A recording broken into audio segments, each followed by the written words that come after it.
삼성중공업 주주 여러분들 반갑습니다. 강프로입니다. 자, 오늘 월요일인데 삼성중공업이 보합권에서 등락을 보이고 있습니다. 자, 오늘 삼성중공업 영상에서는요, 시장이 조정 중인데도 불구하고 삼성중공업이 보합권에서 등락을 보이고 있는 이유, 그리고 무엇보다 삼성중공업이 시장 대비해서 약하다고 볼 수는 없습니다. 오히려 시장 대비해서 강하다고 볼 수 있죠. 그런데 이 구간에서 그쵸, 아직 주도주로 부상할 수 없는 기술적인 내용에 대해서 제가 이야기를 다시 드리고요. 이 부분은 제가 주말에까지 삼성중공업에 대한 영상으로 이야기를 다 드렸었던 부분이지만 거기서 조금 더 깊게 이야기를 드리는 그런 내용을 말씀드리도록 하겠습니다. 자, 그리고 무엇보다 지금 삼성중공업에서 중요한 건 내가 얼마에 사는지, 그리고 그 가격대를 어느 정도 보유기간으로 가져갈 수 있는 가격대를 잡을 건지, 이게 가장 중요합니다. 왜? 실적 대비해서는 전혀 걱정할 게 없기 때문이에요. 그쵸? 그리고 무엇보다 지금 삼성중공업의 실적을 견인하고 있는 LNG선이죠. 그쵸? LNG선이 왜 앞으로도 이익 개선에 가장 강력한 모멘텀이 될 것인지에 대해서 제가 디테일하게 이야기를 드리도록 할 테니까 영상 끝까지 시청하시고요. 그리고 구독과 좋아요도 부탁드리고, 무엇보다 이해가 안 되는 부분이 있으면요, 댓글로 남겨주시면 제가 다음 영상에 참고해서 내용을 올려드리도록 하겠습니다. 자, 시작하겠습니다. 자, 우선 삼성중공업이 오늘 보합권에서 등락을 보이고 있습니다. 자, 근데 이 보합권에서 등락을 보이고 있는 과정에서 보면 시장이 그렇게 썩 좋은 모습은 보이고 있지 않아요. 그쵸?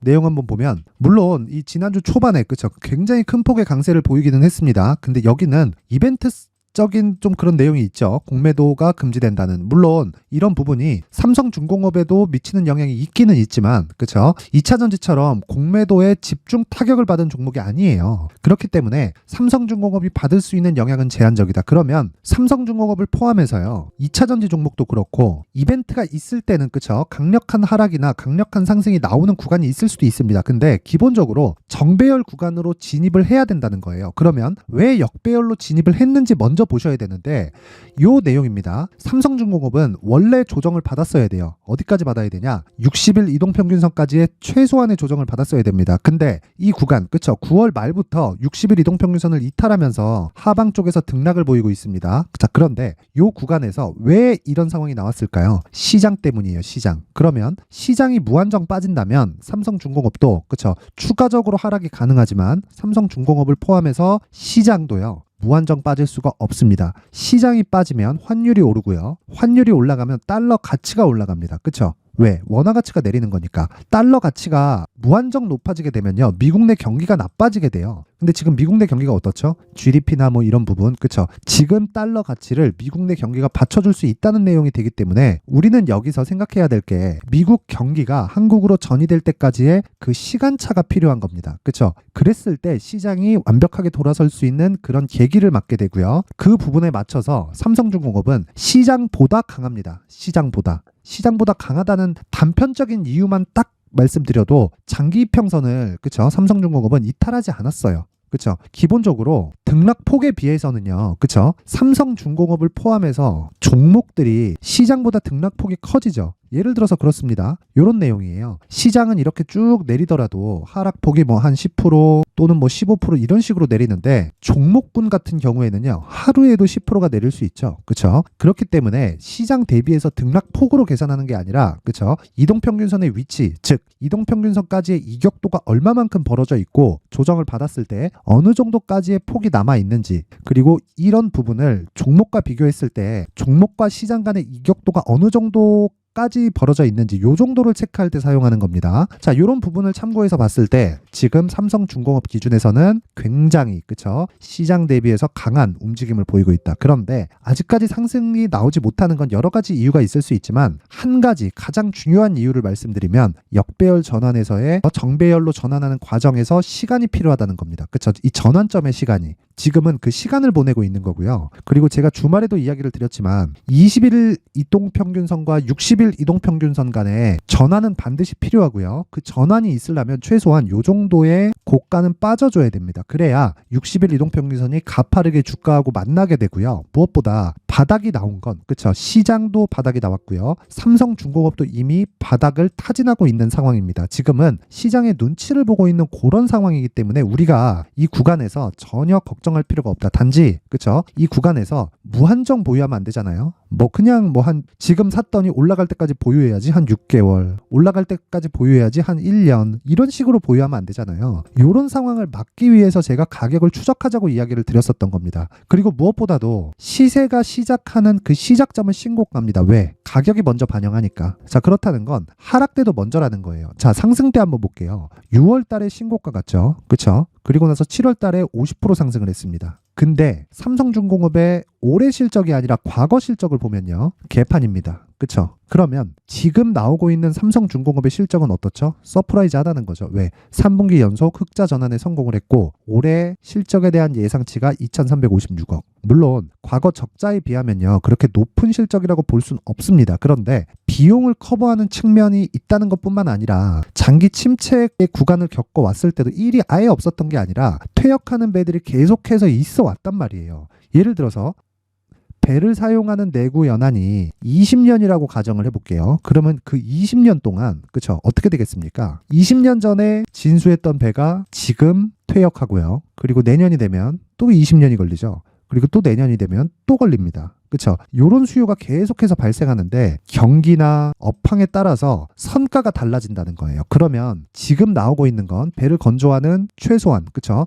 한 3년 정도의 기간 동안 2020년, 2019년 요 정도에 나왔었던 그렇죠? 발주가 됐었던 배들이 나오는 이 저가 수주 물량까지 포함해서 실적을 봤을 때 비용 커버가 되고 있다는 거죠. 그럼 지금은 그렇죠? 실적 개선의 초입 구간이라고 볼 수 있고요. 무엇보다 실적에 대한 눈높이가 굉장히 낮습니다. 자, 그러면 지금 실적해서는 전혀 걱정하고 고민할 필요가 없다는 거예요. 앞으로 실적이 좋아질까? 이런 고민 자체가 필요 없고 무엇보다 주가가 빠지죠. 주가가 빠지면 삼성중공업은 어떤 일이 벌어지느냐? 정부에서 지원이 나옵니다. 그리고 그걸 우리는 하나오션을 통해서 봤어요. 원래 대우조선해양은 망했습니다. 망했는데 왜 아직까지 하나오션이 인수해서 주식시장에서 거래가 될까요? 정부의 지원이 있기 때문이고요. 그 내용을 그쵸? 지분 구조만 봐도 알 수 있습니다. 보세요. 하나오션의 지분 구조를 보면 쭉 올려서 보면요. 요 내용이에요. 자, 여기 산업은행 지분이 19.5%까지 낮아져 있습니다. 원래는 70% 가까운 물량을 6월 초까지 보유하고 있었어요. 이게 무슨 이야기냐면 주식시장에서 퇴출이 되는 종목이 있고 퇴출이 되지 않는 종목이 있다는 겁니다. 그렇죠? 근데 한국에서의 고용에 대한 이런 부분을 조선업 자체에서 좀 큰 축을 차지하고 있기 때문에 정부에서 버릴 수 없다. 그러면 이제 회복기에 접어든 조선주가 조정을 약간 보인다고 해서 내가 효율을 높일 수 있는 그런 전략을 마련하는 작업을 해야지 지금 매도하고 그쵸? 그런 부분이 아니라는 겁니다. 하지만 그쵸? 신고가 이후에 왜 선반영하는 시작점이니까 신고가 이후에 시세가 50% 정도 발생했을 때는 차익 실현이 가능하다. 근데 고가를 못 잡기 때문에 최소한 요 정도 구간에서는 매도가 이루어져야 된다는 겁니다. 그쵸? 왜? 상승폭이 충분히 나왔으니까. 그리고 이때는 시장도 높은 위치에 있었고 에코프로도 150만 원을 찍고 하락하고 있는 구간에 있었기 때문에 시장에 대한 압박도 충분히 있을 수 있다고 예상해 볼 수 있잖아요. 그렇죠? 그래서 지금부터 준비를 해놔야 앞으로 삼성중공업을 이쪽 구간에서 다시 한번 매도하고 매물 소화 과정에서 재매수했을 때 수익을 극대화시킬 수 있습니다. 그래서 지금 가장 중요한 건 단기 보유 전략. 바로 매수하라는 게 아닙니다. 단기 보유 전략. 즉 정배열 전환점을 먼저 체크한 이후에 그 가격대를 잡는 게 가장 우선시 돼야 되고요. 그걸 하기 위해서는 단기 보유 전략 딱 2주 안에 그렇죠? 내가 수익을 전환시킬 수 있는 가격대를 찾아야 됩니다. 그렇죠? 내용을 절대 잊지 마세요. 자, 이런 부분을요. 제가 19페이지에 걸쳐서 준비를 해놨는데 영상으로 이야기를 드리면 너무 긴 이야기가 될 수 있고 그렇죠? 영상 내용이 너무 길어집니다. 그래서 자, 19페이지에 걸쳐서 내용을 준비해 왔고요. 상단에 있는 전화번호로 숫자 3이라고 문자를 보내주시는 분들에 한해서만 제가 삼성중공업의 가격과 단기 보유 전략을 공유해 드리도록 할 테니까 시청해 주시는 모든 분들이 상단의 전화번호 확인해서 숫자 3이라고 문자 보내시면 제가 한 분 한 분 빠짐없이 공유해 드리도록 하겠습니다. 자, 그리고 삼성중공업만 보유할 게 아니죠. 시장은 계속해서 강세를 보이고 있는 종목을 내가 추종해야 됩니다. 추종. 흔히 추세 추종이라고 하죠. 그렇다는 건 내가 강세를 보이고 있는 즉 신고가 종목을 계속해서 추적 관찰을 해야 되는데 그렇죠? 그런 것도 삼성중공업에 대한 이 추적하는 이런 부분도 다 포함이 된다는 겁니다. 로직 자체가 같아요. 왜? 저는 무조건 신고가 종목만 하니까. 자, 그래서 신고가에 대해서 이해가 잘 안 된다 하시는 분들은 제가 계속해서 말씀드리지만 소통방으로 들어오세요. 그래야 멘탈을 잡고 그쵸 가격대가 높은 신고가 종목을 매매할 수 있다. 제가 왜 가격대가 높다고 말씀드리냐면 여기까지만 보면요. 그쵸 굉장히 높이 올라가 있다는 걸 볼 수 있습니다. 이미 고가에서 그쵸 여기 5,000원대부터 7,000원까지 올라왔으니까 50% 가까운 바닥 대비 상승폭을 보였고요. 이 정도 올라왔으면 시장도 어느 정도의 가격 부담을 가지고 있지만 이런 부분을 먼저 사전에 파악해야 이런 시세를 먹을 수 있다는 겁니다. 그쵸 이렇게 하기 위해서는 뭘 해야 됩니까? 신고가를 공략을 해야 됩니다. 그러기 위해서는 제가 가장 중요하게 말씀드리는 그쵸 계속해서 단기 공략을 이어가야 됩니다. 그래야 내가 매매하면서 필요한 멘탈을 잡을 수가 있습니다. 그쵸 오늘 같은 경우에도 그렇습니다. 딱 오늘자만 가지고 이야기를 드릴게요. 11월 13일 칩셋 미디어, 오파스넷, AP위성 이렇게 진행이 됐고요. 장중에 나간 종목은 오늘 그쵸 반도체, 한미 반도체가 급락을 하고 있는 과정에서도 제가 계속해서 반도체를 공략하고 있는 걸 볼 수 있죠. 그쵸 이 내용에 대해서만 오늘 체크를 하도록 하겠습니다. 자 내용 확인합니다. 칩셋 미디어 이것도 반도체 종목이죠. 그리고 그쵸 신고가 이후에 매물 소화 과정을 거치고 오늘 장 초반에 시세가 강하게 발생을 했습니다. 권리락 50% 무상증자겠죠. 자 내용 확인해 보면 자 시가 5.8% 몇 시에 나갔죠? 11월 13일 오전 8시 48분 장 시작 전에 나갔고 시초가 매매를 했다는 걸 볼 수 있죠. 그쵸 시가 대비해서 12% 상승하고 급락하는 상황이 있었지만 분봉에서의 그쵸 급락하는 구간이 있었을 때 3에서 5% 정도는 충분히 수익이 가능하다. 이런 종목들이 여기 고가 구간에서 매도를 하는 경우도 있을 수 있지만 반도체 같은 경우에 저는 웬만하면 그쵸 걸어놓고 매도하는 경우는 없게 만드는 좀 그런 마인드를 가지고 있습니다. 지금 같은 경우에 그러니까 지금 시장은 저는 반도체 그리고 조선 그리고 바이오 그쵸 요거에 대해서는 제가 계속해서 이야기를 드렸거든요. 요 부분은 계속해서 강세를 보일 수 있는 종목이라고 제가 계속 이야기를 드리고 있기 때문에 이런 부분을 섣불리 매도하거나 그렇게 잡지 않아요. 하지만 당일날 수익이 조금 적더라도 내가 보유할 수 있는 폭을 늘려가는 게 더 좋습니다. 근데 내가 어느 정도 가격에 잡는지에 따라서 수익이 어느 정도 폭으로 나오는지가 결정되기 때문에 그렇습니다. 그래서 오늘 같은 경우에도 아쉽게도 고가에서 매물을 맞기는 했지만 5% 정도의 수익은 충분히 발생하는 상황을 볼 수 있죠. 그리고 오파스넷 자 오파스넷도 지금 보합권에서 등락을 보이고 있는데 시가 대비해서 고가를 보면요 2.5% 그쵸 그리고 아직까지 보유 중입니다. 왜? 분봉에서의 큰 움직임이 없기 때문이에요. 칩셋 미디어 같은 경우에는 그쵸 대형주의 움직임도 그렇지만 분봉에서의 움직임이 나와서 매도를 할 수 있습니다. 그런데 오파스넷 같은 경우에는 아직까지 분봉에서의 움직임이 나올 만하지 않죠. 그렇죠. 시가 대비해서 고가까지 2.5%면 한 3% 정도 상승이 나왔고 지금 나온 부분이 고가 대비해서 2% 정도 하락이 나왔지만 충분히 거래가 없는 구간에서 조정을 받을 수 있고 무엇보다도 내년 총선을 앞두고요. 지금 정치 테마주들은 시세를 준비하는 과정에 있습니다. 그래서 지금과 같은 구간에 신고가를 계속해서 만들고 시세를 위쪽으로 끌고 올라갈 만한 도전을 계속하고 있는 겁니다. 이런 부분을 제가 지속적으로 공략을 하고 있고요. 그쵸? 이렇게 공략했을 때 손해를 안 보면서 나는 그쵸? 총선 관련된 그리고 총선이 끝난 뭐가 있죠? 대선 관련된 이런 부분으로 연결을 시켜갈 수 있다는 겁니다. 그쵸? 완만한 수익 구간에 있고 AP위성 자 AP위성 같은 경우에도 지금 시가 대비해서 거의 뭐 보합권에 있다고 볼 수 있는데 장 초반에 여기 보면 14.7%까지 강세를 보인 이 내용이 있죠. 분봉에서의 움직임이 있었기 때문에 당연히 5% 전후에서 그냥 매도하고 나올 수 있는 내용이 됩니다. 그쵸? 이런 부분 반드시 기억하시고요. 항상 뭐 10%, 15%, 20% 이렇게 수익이 나면 좋겠지만 불가능하죠. 그쵸? 계속해서 종목을 내가 공략할 수 있어야 되고 그러려면 신고가에 대한 이해가 필요하다. 그래서 오늘 같은 경우에도 시초가 매매에 대한 이 평균 수익의 폭은 거의 한 4% 전후가 나온다고 보시면 되고요. 그리고 무엇보다 제가 장중에 공략한 종목도 주성 엔지니어링입니다. 주성 엔지니어링. 지금 34,400원 전후에서 등락을 보이고 있는데 이 내용을 한번 보시면요. 자, 여기 9시 6분에 제가 진행을 하죠. 지금 33,000원에 진입이 됐고 33,000원 구간에서 제가 높여서 이야기를 드립니다. 9시 7분에 바로 33,500원까지 여유있게 매서 반도체는 계속 공략하고 있다. 자, 한미반도체가 하락하고 있는데도 불구하고 하이닉스, 삼성전자가 안 빠져요.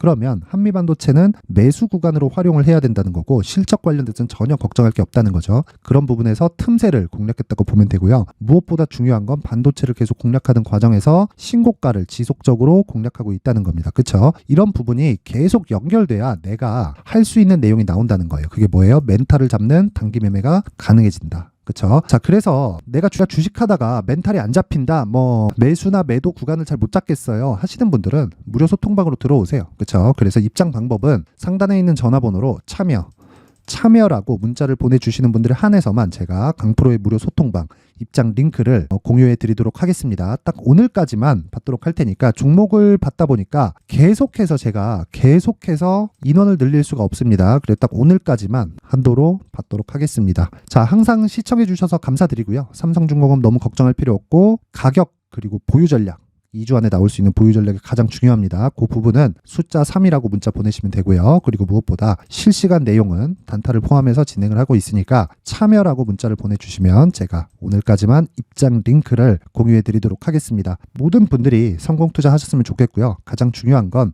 한 가지 내용입니다. 가격 그리고 신고가 이해 반드시 필요합니다. 자, 이제 23년도 다 끝나가지만 매매를 하시면서 스트레스를 받으시는 분들이 있을 수 있습니다. 시장이 항상 그렇긴 하지만 그래도 제 구독자분들과 시청해주시는 분들을 위해서 앞으로 차기 주도주가 될 수 있는 대시세 종목을 준비를 해왔습니다. 단타나 짧은 수익만을 쫓다 보면요, 잦은 손절로 계좌가 망가지는 건 순식간이고요. 그만큼 수익하고는 거리가 멀어지겠죠. 장기간 유지하기가 어렵기 때문입니다.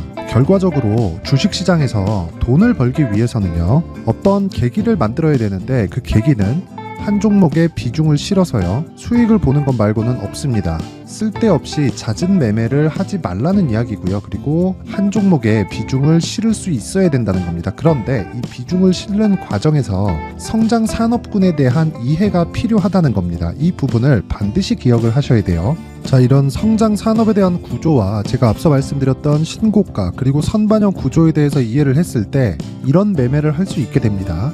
2월 7일 강프로의 대시세 종목으로 에코프로 매수가는 17만원 이에서 진행이 됐고요. 그리고 목표가는 50만원부터 자율 매도 구간으로 잡았죠. 예상 수익 범위가 200% 이상으로 되어 있는데 신고가 이후에 선반영 평균치가 200% 이상이기 때문에 그렇습니다. 자, 그런데 에코프로가 2차전지 양극재 기업이죠. 2차전지 양극재는 친환경이라는 범주 안에 속해 있다고 보시면 됩니다. 근데 제가 항상 이야기를 드리죠. 시세는 항상 연결된다고요. 앞으로 나올 대시세 종목도 이런 친환경이라는 성장 산업군에 포함되어 있어야 됩니다. 자, 이런 성장 산업군에 포함되어 있는 걸 확인한다면 이 내용처럼 세 가지의 공통점을 가지고 있습니다. 1년에 많은 종목이 발생하지 않고요. 그리고 세력들의 장기간 매집 구간이 확인돼야 되고, 그리고 상승하기 시작하면 평균적으로 3개월 정도의 상승 구간을 보이기는 하지만 제가 2개월이라고 작성을 해온 건 한 가지 내용 때문입니다. 한 달은 확인하는 과정이 필요하기 때문입니다. 이게 무슨 얘기냐면 성장 산업에 대한 부분 그리고 이런 공통점, 여기다가 기술적인 내용을 다 포함을 시키더라도 절대적으로 가격이 우선적으로 반영이 되는 것이기 때문입니다. 에코프로도 마찬가지예요. 장기간 하락하면서 최악의 국면을 거쳐왔고요. 이 구간에서 먼저 하락을 했다는 건 앞서 말씀드렸던 내용처럼 고가에 대한 부분이 아니라 저가, 즉 나쁜 부분을 반영한 이후에 신고가를 발생을 시켰다는 건 앞으로 좋을 부분을 반영이 되고 있다는 거죠. 그런데 본격적인 시세는 신고가 이후라고 말씀을 드렸고 지금은 매물 소화 과정을 보내고 있습니다. 앞서 말씀드린 대로 가격 먼저 분석을 끝냈죠. 그리고 나서는 정부 정책의 방향과 맞는지를 체크를 해야 되는 겁니다. 2023년 대시세 종목인 에코프로도요, 정부 정책의 방향에 맞는 종목이라고 볼 수 있겠죠. 물론 이런 종목들도요, 신고가 이후에 시세를 낸다는 건 반드시 기억하고 있어야 됩니다. 자, 이런 내용을 토대로 23년 상반기 에코프로와 같은 대시세 종목을 준비를 해왔습니다. 자, 하반기 대시세 종목은 영상 상단의 전화번호로 대시세라고 문자를 보내주시는 분들에 한해서만 공유해 드리도록 할 테니까 영상 상단의 전화번호 확인해서 하반기 대시세 종목으로 큰 수익 내셨으면 좋겠습니다.